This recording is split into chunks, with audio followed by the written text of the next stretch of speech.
Hello, Internet friends. Let's talk about integrity. I'm going to talk a little bit more about John Mark and his video that he put out today.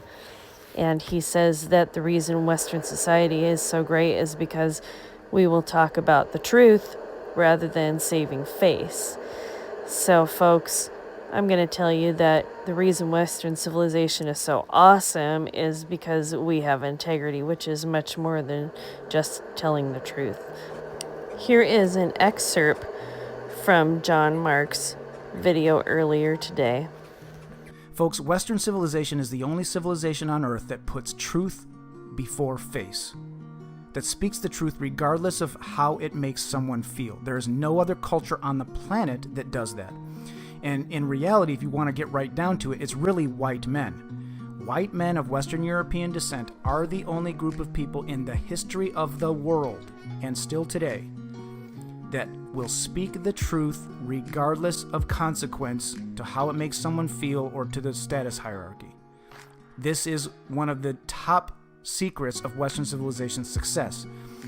The Japanese is very interesting. The Japanese recognize this as a competitive advantage of Western civilization. There are Japanese companies that hire Americans for a role that they call the loud American, because they recognize that in their culture, it is a competitive weakness, because in that culture, you do not say anything that would make anyone that's higher than you on the status hierarchy look bad. You don't say anything, you don't act like you know anything more than your boss knows.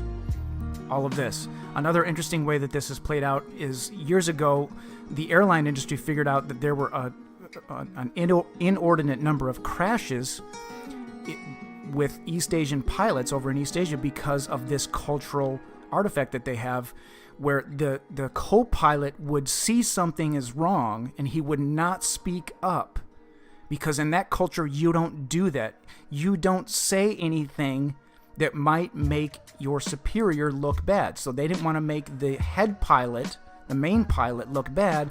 So think about this, how powerful that cultural programming is.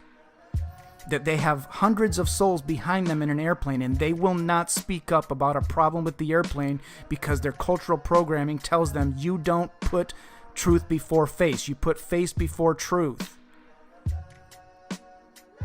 White men of Western European descent are the only group of people ever in the history of the world that have put truth before face. That's why we're the ones who developed science, or it really put it to use heavily. That's a huge competitive advantage for our group. So free speech is not our competitive advantage in Western civilization. Truthful speech is. The whole point of free speech is to give the opportunity for the truth to be heard. But when your civilization is filled with liars and people who put face before truth, who are flowing in by the millions from other cultures, and then you let women vote, and women tend to put face before truth too, and this is all data, by the way, I'm not just making this up.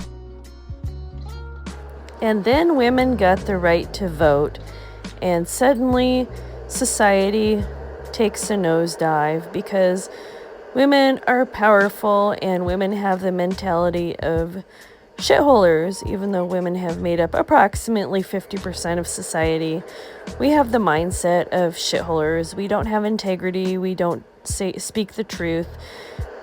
Face is more important than the truth or integrity. Where the fuck do these people get these idiotic ideas? I got sidetracked. Let's talk about taking our country back. I think that if we talk about integrity to Westerners, it is going to turn the lights on. And they are going to figure out on their own, because we can't force it. We have to guide people gently. They're going to realize that affirmative action, equal opportunity, specialty rights for specialty rights for degenerates is not integrity. This is antithetical to our genetics, to our culture. Folks, people are going to figure it out. We just need to lead them. Integrity. That is our winning word. All right, Internet friends, I look forward to your comments. Thank you.